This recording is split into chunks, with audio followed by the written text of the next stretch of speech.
Oi, desejo que esteja tudo bem com você. No Minutos Corporativos de hoje, a gente recebe Vitor Sena, CISO da Gerdau, maior empresa brasileira produtora de aço, presente em 10 países e pioneira no setor da implantação de iniciativas de inovação digital. Vitor conta com mais de 25 anos de experiência no mercado corporativo de TI, sendo 20 deles como executivo de segurança da informação em empresas de grande porte. O tema é a relevância da cibersegurança no ambiente industrial e em toda a cadeia da economia. Quais passos são importantes para a educação da cibersegurança digital, prioridade de todo CISO e Head de Segurança? Vitor fala também sobre a LGPD e a atuação de casos de vazamento de dados e sobre como uma organização deve se blindar para estar em alinhamento com ela. Conta ainda quais ações as empresas podem adotar para mitigar ataques cibernéticos e como o 5G, em fase final de entrada em operação no Brasil e já tão importante na indústria, pode ser usada e aplicada nos negócios, além de seus impactos. Você sabia que o cybercrime é mais rentável que o narcotráfico? O papo é bom, então vem com a gente!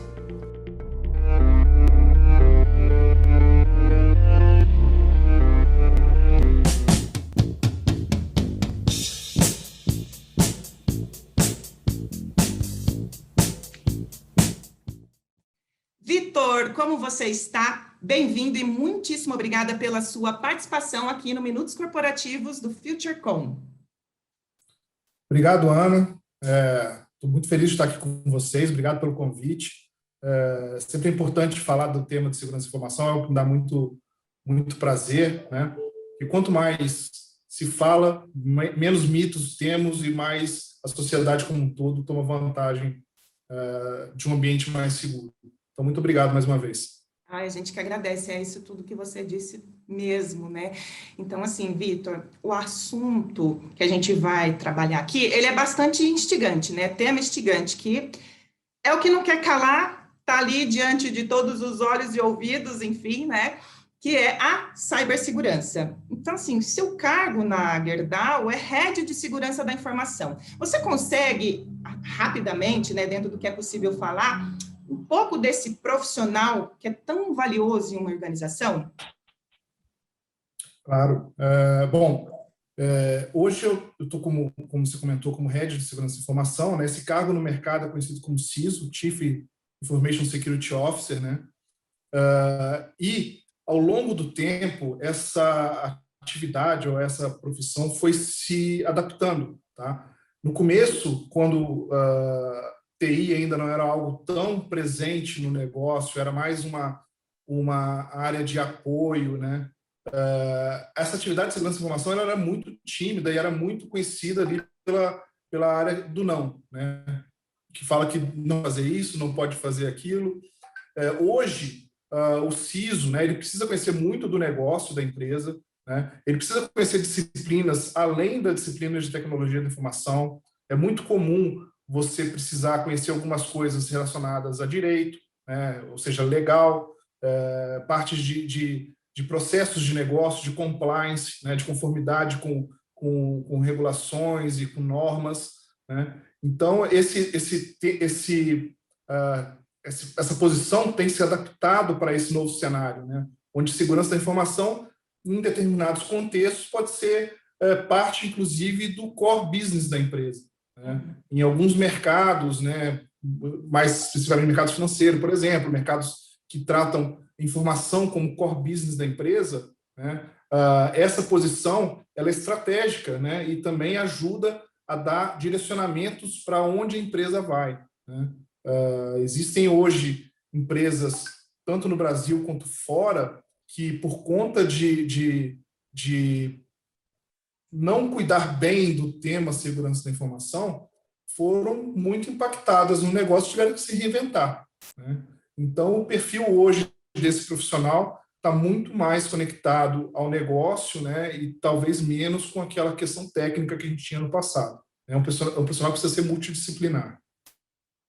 Muito bem. É muito vasto todo o conhecimento que é necessário para realmente, né, fazer todo esse engajamento. Muito bem. E aí a gente cai no tema cibersegurança. Como que você define a importância de olhar mais para essa área, especialmente no campo da indústria? Hoje, a cibersegurança da indústria, ela tem se tornado cada vez mais relevante, até mesmo pela digitalização dos processos industriais, né? A gente sabe que a gente está no momento da quarta revolução industrial, que é a conhecida indústria 4.0, né? Alguns pilares dessa indústria 4.0 trazem novos desafios para o ambiente industrial, né? Como, por exemplo, a hiperconectividade, né? Você trazer novas tecnologias que antes não eram comum no chão de fábrica, e tudo isso expõe mais o ambiente a riscos cibernéticos, né?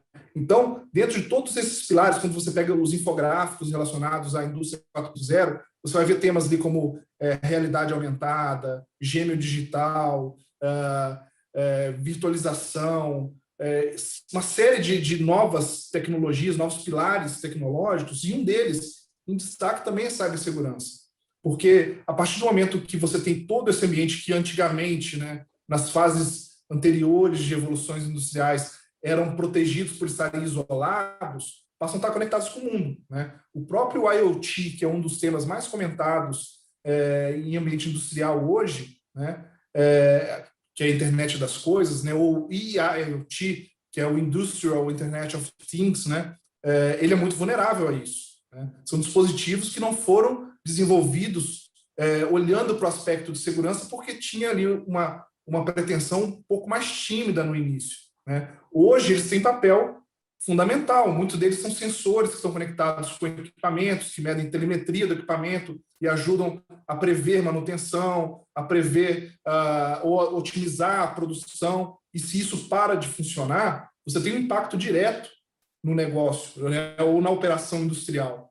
Então, por conta desse motivo, a cibersegurança passa a ter essa relevância mais acentuada no cenário industrial. Não que não tivesse antes, né? Mas agora passa a estar mais no principal objetivo de cibersegurança, também olhar as questões industriais. Tudo aquilo que a gente intensifica, foca, né, fica também muito mais vulnerável, né? E aí a gente cai num assunto aqui que a gente é surpreendido quase que diariamente por ataques cibernéticos, das mais variadas formas. Como desenvolver uma imunidade digital e proteger os negócios desses ataques? Sim, bom, eu vou dar um passo antes e falar um pouquinho também dessas ameaças, né? Uhum. Quando a gente fala que a indústria evoluiu para a indústria 4.0, né? As tecnologias evoluem também, trazem novas oportunidades, o cybercrime também evolui junto, né? Então, essa ameaça que a gente fala ali de hackers, né, de grupos organizados, de sabotagem industrial, isso também sofreu uma evolução muito acentuada, né, por vários fatores. Um desses fatores, mais recentemente, né, uma modalidade de ataque conhecida como ransomware, que é o modelo onde que a gente chamava antigamente de vírus, né, ou atualmente nós chamamos de malware. Um malware, ele contamina o ambiente, mas ao invés de danificar aquele ambiente, ele encripta ou cifra as informações daquele ambiente, né, deixando elas indisponíveis, no ambiente disponível, e pede um resgate. Muitas vezes ele também filtra essas informações para fazer uma chantagem e também culminar no resgate. Ou seja, existe uma monetização desse tipo de ataque, desse tipo de ameaça, que incentiva novos criminosos a entrarem nesse meio e explorar esse tipo de negócio, né? Vamos dizer assim, esse negócio obscuro, né? Eu estava recentemente vendo um estudo, né, que dizia que o que se arrecada hoje com cybercrime fosse centralizado e fosse considerado uma nação, seria o terceiro maior país do mundo, né? Ele ficaria atrás somente de Estados Unidos e China, né, em termos de volume. São, se eu não me engano, 3 trilhões de dólares, né, por ano, alguma coisa nesse sentido. Eu não lembro o número exato, né, mas seria nessa proporção, seria a terceira maior economia do mundo, né, se fosse tudo centralizado. E hoje o cybercrime ele já é mais rentável que o narcotráfico, né?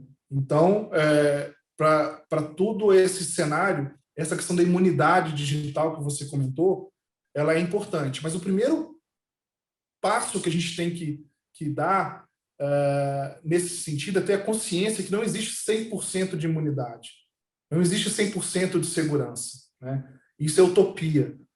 Você, num ambiente hoje distribuído e conectado à internet, você tem milhares de vulnerabilidades para tratar, você tem milhares de configurações para revisar, milhares de novas ameaças que aparecem.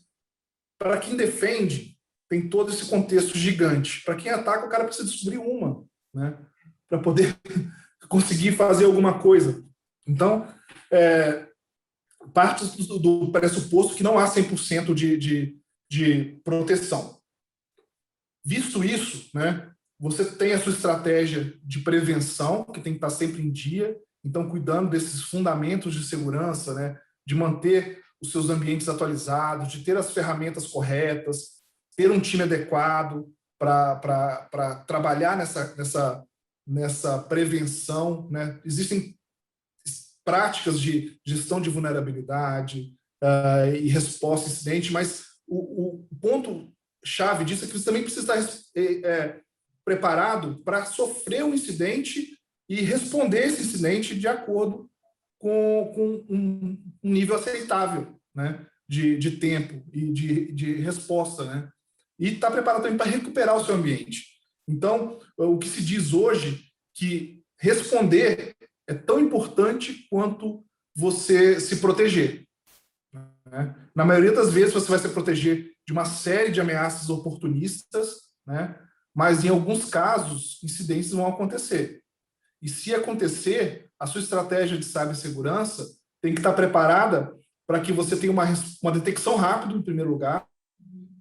Tá? E muitas dessas ameaças a gente está comentando que na avaliação posterior, né, de um incidente, você vê que a pessoa foi comprometida meses antes de perceber o impacto, né? Então, está preparado para detectar rápido. Uma vez detectado, você tem que estar preparado para fazer a contenção, ou seja, não permitir que esse comprometimento se alastre ou se movimente lateralmente, termo técnico mais usado em cibersegurança, né?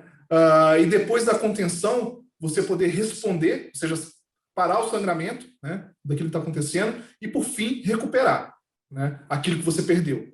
E aí tem toda essa estratégia do você ter backups, você ter alta disponibilidade, você ter contingências, né? Então, tudo isso compõe esse cenário que você muito, muito apropriadamente apelidou de imunidade digital, né? Mas tudo isso compõe essa estratégia de cibersegurança para você ter mais resiliência, né, do seu ambiente num contexto de um incidente de segurança da informação. Olha, o Vitor, num evento que a gente teve no FutureCon do ano passado, falando sobre cibersegurança, eu guardei bem a questão de que, da mesma maneira que existe toda essa inovação para imunizar, para estratégias, eles também vão inovando muitíssimo os ataques, né? Então, nossa, eu fui ficando aqui aflita de você falando, porque para a gente que às vezes tem o celular ali, né, invadido, digamos assim, a gente fica apreensível. Imagina uma empresa, um ecossistema do tamanho do que você lidera aí, quando isso acontece, né, cada vez mais. Então, é isso aí, ó. E como que a gente pode trazer agilidade e proteção aos dados, associando recursos de backup e de recuperação, no caso de um incidente? Como comentei, hoje, ainda bem, né, existem várias ferramentas que nos suportam, né, que usam de inteligência artificial, aprendizado de máquina, né, que apoiam a você ter uma resposta rápida e ter também uma detecção rápida de alguns casos, né.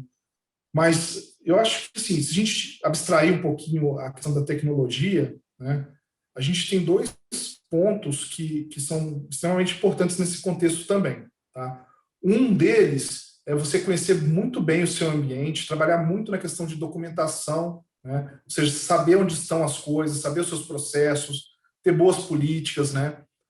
Ter essas políticas, além de serem boas, ela também tem que estar no dia a dia das pessoas. Aí vai para o segundo pilar, que é a conscientização dos seus usuários, né, dos seus colaboradores. A educação de cibersegurança digital, ela hoje ela é pauta, né, ou ela está no top, vou arriscar falar aqui no top 3 de todo CISO ou de todo head de segurança, né? Você treinar o seu usuário a detectar alguma coisa que não é normal, né? Uma possível ameaça, um ataque de engenharia social, né? Porque quando um atacante usa de técnicas de enganar a pessoa a fazer uma ação indevida, isso já ajuda muito e é assim, extremamente indicado, tá? Para esse contexto. Assim, desde quando eu me lembro, né, quando começaram as questões de ataque cibernético, o principal vetor, né, ou seja, por onde sempre começa um ataque, né, os ataques geralmente começam com uma etapa e depois vão se ganhando escala, né, mas geralmente é o que chamado de phishing scam, ou seja, o golpe de pescaria de senha, né. É um e-mail geralmente que é enviado para uma pessoa dentro da organização, com uma história, na maioria das vezes, pedindo uma ação ou dando algum cenário de ameaça, né? Tipo assim, olha, você precisa fazer isso aqui rápido, senão vamos perder um prazo. Geralmente esses e-mails tentam se passar por uma comunicação interna válida, né? E aí eles carregam ali um artefato ou um link malicioso que vai ser o start da invasão, né? Isso que eu estou falando, assim, eu estou há 20 anos como segurança da informação, desde que eu lembro, esse sempre foi o principal fator, né? O principal vetor, aliás. É sempre por aí que entram, na maioria dos casos, na maioria dos incidentes, é sempre por aí que entra ou que começa uma invasão, né?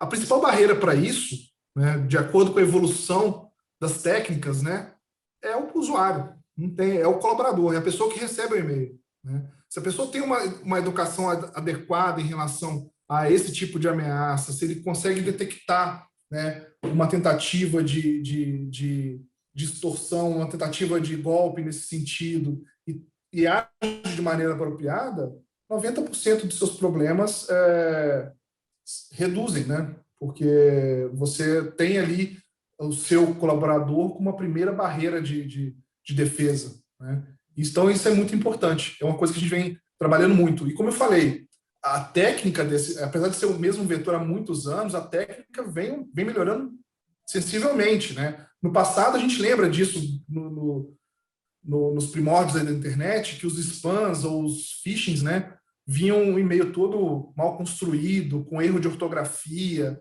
né? Imagens distorcidas. Hoje em dia, não. Hoje em dia, ele veio perfeito. A gente tem alguns exemplos aqui que nós acompanhamos, né, que chegam na nossa monitoração. Assim, se essa pessoa não for uma pessoa muito técnica, ela não consegue diferenciar o verdadeiro do falso. Com certeza. Né? Então, eles conseguem enganar até as ferramentas, porque muitos desses e-mails são e-mails válidos, né? E as ferramentas, elas trabalham com algoritmos também, com cálculos para definir se aquele e-mail é uma ameaça ou não, as ferramentas de proteção. E as pessoas que constroem esse tipo de artefato, eles conhecem esses algoritmos e constroem o e-mail de forma que não vai chegar à pontuação da ferramenta para ser considerado algo malicioso. Então, nesses casos, e em muitos casos também, o comportamento seguro é fundamental na sua estratégia de segurança. Muito bom. Boas observações, muito válidas, muito importantes. Ô, Vitor, a gente vai falar de LGPD e como que você vê a atuação da Lei Geral de Proteção de Dados na atuação de casos de vazamento de dados? Como que uma organização deve se blindar para este alinhamento com a LGPD? Tá. Bom, ótima pergunta. Em primeiro lugar, eu sou até um pouco polêmico nesse aspecto, porque eu acho assim, conformidade não deveria ser o seu principal objetivo para fazer segurança. você deve fazer segurança, deve cuidar de privacidade de dados, de proteção de dados, independente se tem uma legislação ou uma regulação que te peça para fazer isso. Tá? Porque o negócio da empresa está em jogo nisso daí. Né? Quer seja por questão de competição, né? Ou quer seja por ter ali um cuidado com o seu cliente, né? No geral.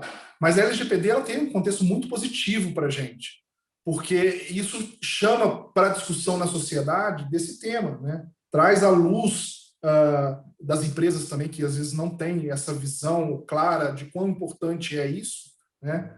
Por que tem que ser feito, né? Então, para o Brasil foi um passo muito importante a publicação dessa lei, né?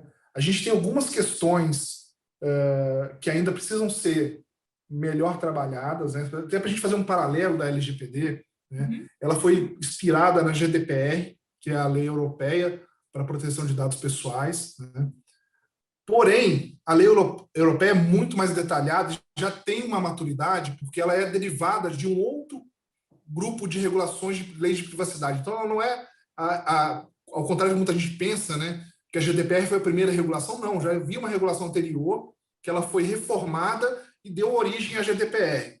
Né? E aí, todo esse contexto de lição aprendida já foi aplicado ali, ela foi muito detalhada. Só para fazer um pequeno paralelo, a GDPR, na versão em português de Portugal, que é um dos países da União Europeia que são signatários da GDPR, ela tem, se não me engano, 92 páginas. A nossa lei, a LGPD, tem 18, se não me engano. Então, ela foi muito resumida e tem muita coisa que dá margem à interpretação. Por conta disso, foi criada a Agência Nacional de Proteção de Dados, que é um órgão do governo que ajuda a regular e tem poder de fiscalização também. E o que eu falo que a gente precisa ainda evoluir são exatamente nas regras que nós aguardamos que a Agência Nacional de Proteção de Dados defina, né? Para que fique mais claro. Hoje não existe uma receita de bolo de adequação para a LGPD, como muita gente às vezes fala. Eu vejo muitos anúncios assim na internet, né? Se existe ali um entendimento da lei, você cria a sua estratégia para estar em conformidade com aquilo. Mas não tem algo muito direcionado, muito claro. Nesse aspecto, o que ela apoia na proteção de dados, né? Pelo menos, no mínimo, ela coloca em situação equânime todo mundo que trata dado pessoal de cliente. Todo mundo tem as mesmas obrigações. Então, quando eu faço isso, eu subo a régua, né, para a proteção de dados. Porque não importa se só eu faço proteção de dados, né, e um outro pedaço da minha cadeia ali, seja um fornecedor, seja um parceiro, né, ele não tem aquele mesmo cuidado. Você acaba ficando com um elo fraco na corrente e aí todo mundo se baliza por aquele mesmo elo fraco.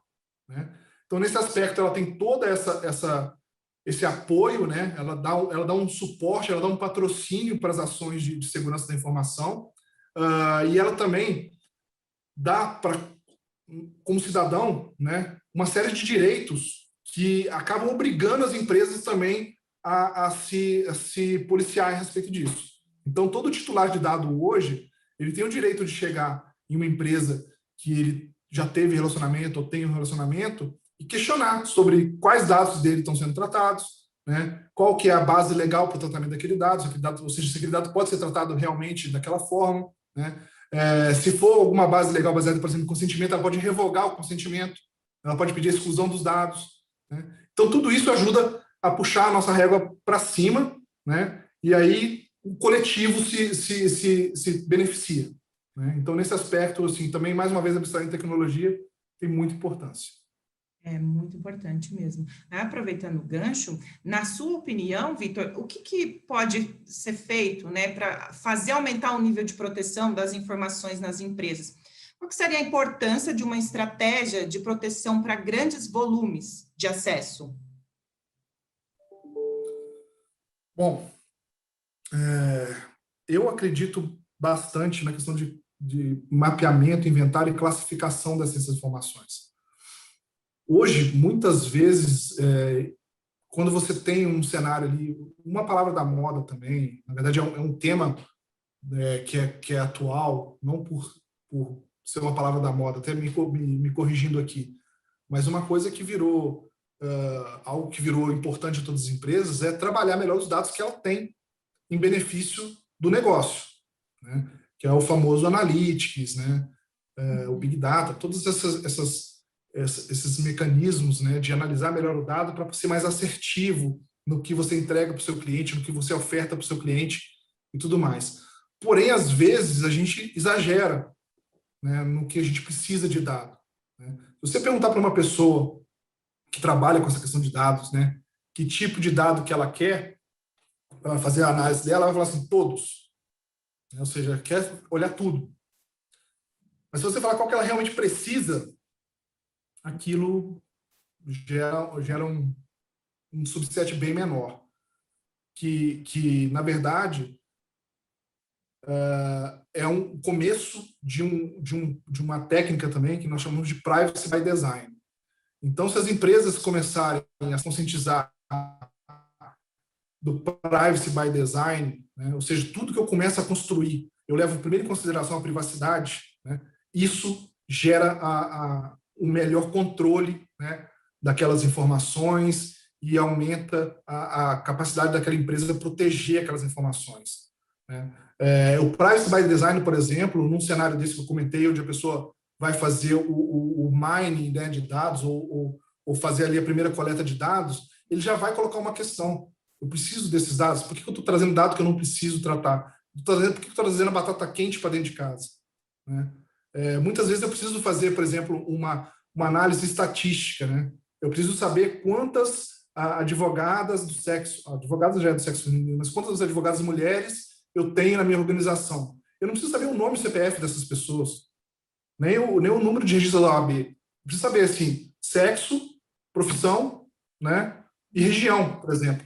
Isso não é dado pessoal, né? Isso não tem informação que identifica a pessoa, né? Então, esse tipo de conceito, isso só é visto quando você trata a privacidade no design, né? Porque aí você já tem esse cuidado, né? Isso já parte de um princípio de ter a segurança como consequência disso. Muito bem. Ótimos esclarecimentos. Óbvio, desculpa, Ana, até complementando, óbvio. Mais uma vez, existem várias ferramentas também que apoiam, né? A gente não pode desprezar a tecnologia, ferramentas de prevenção de vazamento de dados, de classificação de privacidade, de mapeamento de dados, mas isso tudo o dinheiro compra, né? O que você precisa ter, na verdade, é setar no mindset da equipe, né, o que é privacidade e como trabalhar com privacidade. Muito bem, é isso, ótimo complemento, isso mesmo. Vitor, em 2019, a Gerdau implementou uma plataforma de autenticação as a service, com o objetivo de aumentar a agilidade e segurança na autenticação de API e aplicações SaaS. Como que foi esse projeto? E você consegue falar um pouco do resultado dele? Sim, esse projeto foi interessante, a gente até recebeu um prêmio na época por conta do projeto, pela questão de inovação. Em 2019 era uma coisa não tão comum, hoje em dia já é comum, mas o que a gente criou foi uma plataforma, né, onde os times ágeis de desenvolvimento não precisavam envolver a área de segurança para poder criar ou para poder construir a camada de autenticação das suas aplicações com segurança, né? Então, criamos um produto as a service interno, né? Trouxemos uma parceria de uma ferramenta que ainda não existia no Brasil. A gente foi o primeiro a trazer essa ferramenta, depois um banco trouxe também em seguida, né? A gente começou até a ver isso em 2018 e o projeto foi implementado em 2019. Em 2018 ainda não era usado no Brasil e de forma modular, né? Esses desenvolvedores conseguiam, durante o processo de construção das aplicações, plugar essa plataforma e gerenciar todo o contexto de autenticação, com multifator de autenticação, né? E também com uma série de informações da onde as pessoas estavam fazendo conexão, com granularização dos direitos, né, dentro das aplicações, de maneira autônoma. O foco desse projeto era um foco de segurança, obviamente, porque foi um projeto de segurança, mas, além disso, tinha um foco de agilidade, né, de prover para a empresa, ou apoiar a empresa no movimento de agilidade movimento de transformação digital que a Gerdau está, desde 2016, já conduzindo, né? Então, esse foi o X desse projeto na época. Hoje em dia, isso é mais comum, mais popular, mas na época foi onde a gente tinha, se eu não me engano, sei lá, N squads de desenvolvimento, né? E um time bastante otimizado de segurança, né? Hoje ainda a segurança da informação está passando por um apagão de mão de obra, né? Você tem um déficit no mundo aí, estimado de 4 milhões de posições em segurança da informação que não se preenchem porque não tem gente, né? Não tem pessoas capacitadas para ocupar essas posições. Então, o projeto ajudou a gente muito nesse aspecto, de não virar galo, né, no pipeline de desenvolvimento desses squads, né? E hoje em dia a gente continua evoluindo ele, trabalhando, mas já virou commodity, né? As coisas hoje em dia são muito, muito rápidas, né? Então, hoje em dia virou commodity, a gente já está olhando outras coisas, a gente está mirando agora na arquitetura SASE, né? E em arquitetura de Zero Trust também, que são outros conceitos novos. O mercado já está praticando, já tá desenvolvendo em cima disso, mas a gente está olhando com mais calma para poder desenvolver alguma coisa para os próximos anos também. Muito bem, parabéns, então, pelo pioneirismo, né, que foi fazer tudo isso. Muito bom. Qual que é a importância de se integrar a nuvem em uma ampla estratégia de segurança neste atual cenário de grandes volumes de dados armazenados, tendo o desafio da sofisticação dos ataques criminosos, que é o que a gente já estava falando antes? A fragmentação da rede em acesso à informação é um caminho, Vitor? Sim, eu vou começar respondendo de trás para frente. Segmentação ou microsegmentação de rede, né, é uma das estratégias mais eficientes, eu diria, uma das mais modernas, né? Porém, ela tem uma certa complexidade de implantação, tá? Então, em modelos maduros, né, você tem mais facilidade de fazer, tá? Então, tanto a microsegmentação de rede, né, como também a monitoração desse tráfego entre pares, né, tráfego lateral, são estratégias relevantes hoje no contexto de proteção de cloud. Agora, voltando um pouco nesse aspecto de cloud. Cloud, para muitas empresas, ainda é um mundo desconhecido, vamos dizer assim, um mundo novo, né? Apesar de não ser um tema já tão novo, tão recente, eu digo que é novo porque muitas empresas tratam a cloud como se fosse o seu ambiente tradicional, seu ambiente de data center on-premise, né? O data center físico, o seu data center próprio. Muita gente nessa jornada de migração para a cloud, ela simplesmente fez o movimento de pegar o que ele tinha no data center e botar num ambiente virtualizado em um provedor de cloud, né? Esse tipo de movimentação, sem uma análise, sem uma estratégia de como vai ser colocado do outro lado, ele pode trazer risco. Isso não significa que a cloud seja menos segura do que um ambiente on-premise. Pelo contrário, a segurança da cloud quem faz é você, né? Você tem ali um ambiente básico, né? Vamos dizer assim, um ambiente inicial, um ambiente que você vai estabelecer o seu perímetro, né, de computacional ali dentro. E esse entorno é muito bem feito, né? Estou falando dos principais provedores, tá? Não indico também a pessoa sair arriscando colocar em qualquer cloud sem uma análise prévia, mas os quatro principais fornecedores de cloud têm muito cuidado com isso, é muito bem feito, né? Se você for olhar o nível de certificação que esses provedores têm, você nunca conseguiria ter esse mesmo nível de certificação dentro do seu ambiente on-premise. Porém, essa parte da segurança da cloud, né, ela é apenas um pilar que te protege de uma invasão lateral, uma bisbilhotagem, alguma coisa nesse sentido. Ele é só um primeiro patamar, né? tudo que você coloca dentro da cloud, você tem que fazer a sua segurança, você tem que implementar os controles, implementar suas estratégias. Nesse contexto, a cloud te dá N possibilidades, né?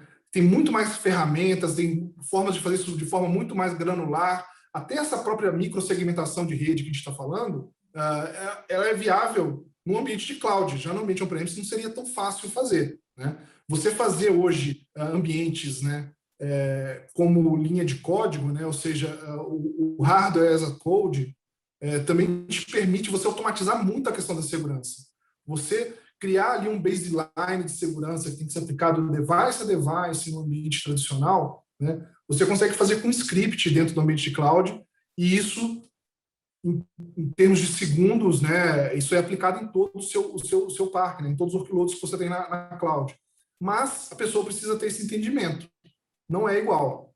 Né? Os ambientes são diferentes, precisam ter abordagens diferentes, né? E é preciso ter pessoas que conheçam, né, desse contexto. Pessoas especializadas em cloud e que também conheçam de segurança ou conheçam de infraestrutura, que, como eu falei, não funciona sozinho, né? Tem que ter ali uma sinergia.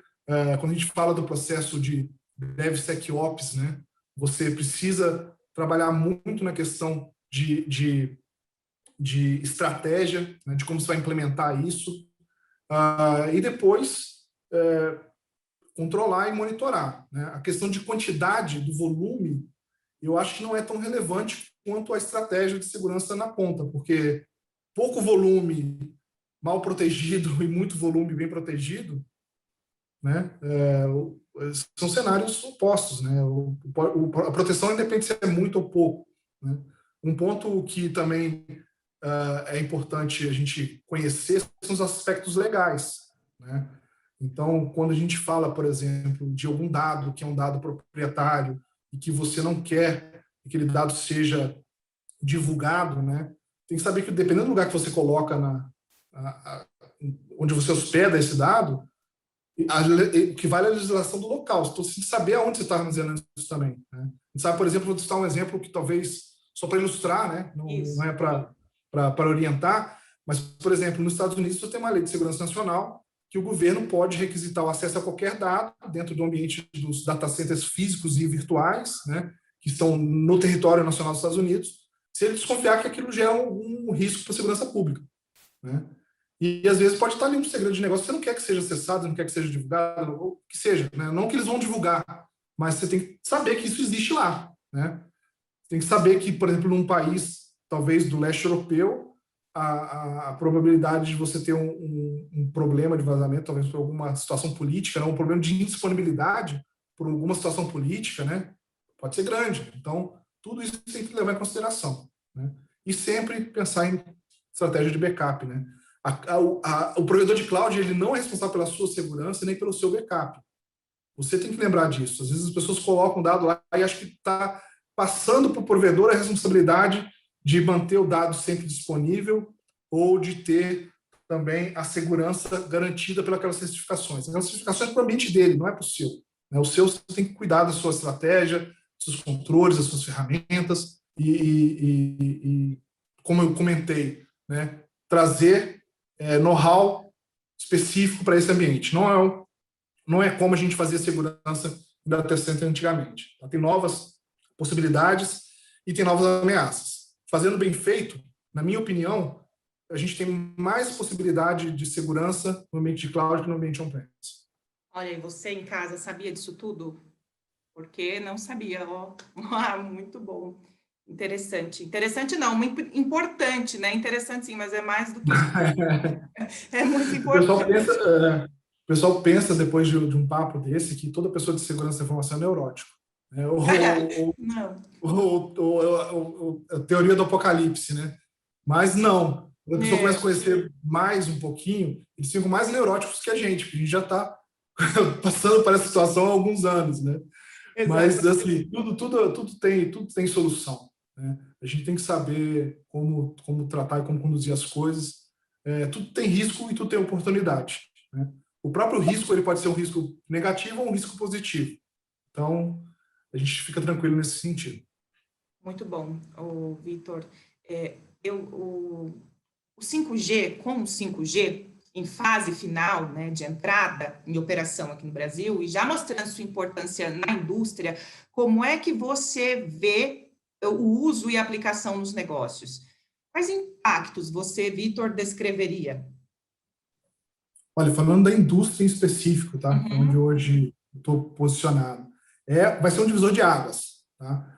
Porque aquilo que eu comentei sobre transformação da indústria, né, indústria 4.0, é muito ligado à questão de conectorização das coisas, né? Você poder coletar dados dos equipamentos, né, e fazer uma análise desse dado para usar, retroalimentar o ambiente com esses dados e fazer toda essa gestão do ambiente em relação a otimizar a produção, a ser mais eficiente em manutenções, né, a poder distribuir melhor, né, a sua força de trabalho. Tem uma série de coisas que essa conectorização ajuda, né? E o 5G, ele encaixa nessa questão da conectorização, tornando isso aí mais simples e mais rápido, né? Todos esses IoTs trabalhando em 5G com uma cobertura maior, você potencializa o uso disso, né? Então, nesse aspecto, é muito importante, né? Do ponto de vista de segurança, a gente ainda precisa conhecer melhor a tecnologia, estudar os casos de implantação para fazer a análise do que é mais adequado ou menos adequado, mas a gente tem um ponto positivo relacionado a isso, porque, assim, talvez as pessoas não saibam, mas as empresas estão trazendo as opções de 5G privado, né? Então, não significa que você vai estar numa rede celular aberta quando você está usando 5G, né? O 5G privado, você consegue construir a sua rede privada, né, isolada do mundo, com a velocidade do 5G e a conectividade do 5G. Então, nesse aspecto também é muito importante. Algumas empresas já estão fazendo estudos reais disso, né? Algumas empresas já estão implementando e assim, o prognóstico é que seja, como eu disse, algo que potencialize muito a transformação da indústria 4.0. Tá? A gente tem muita expectativa com isso. Nós temos já também estudos nesse sentido. Como eu falei, o uso do 5G privado é uma realidade e, do ponto de vista de segurança, parece ser bastante adequado. Muito bom. Ó, muitas novidades aí, portanto, né? Que não são tão novidades assim, mas enfim, são. Ó, a gente chegou para a última pergunta, que é a seguinte, Vitor. Se você pudesse conversar com alguém, tanto no âmbito pessoal ou profissional da sua vida, com quem você falaria? Olha, eu vou até te responder de forma diferente, tá?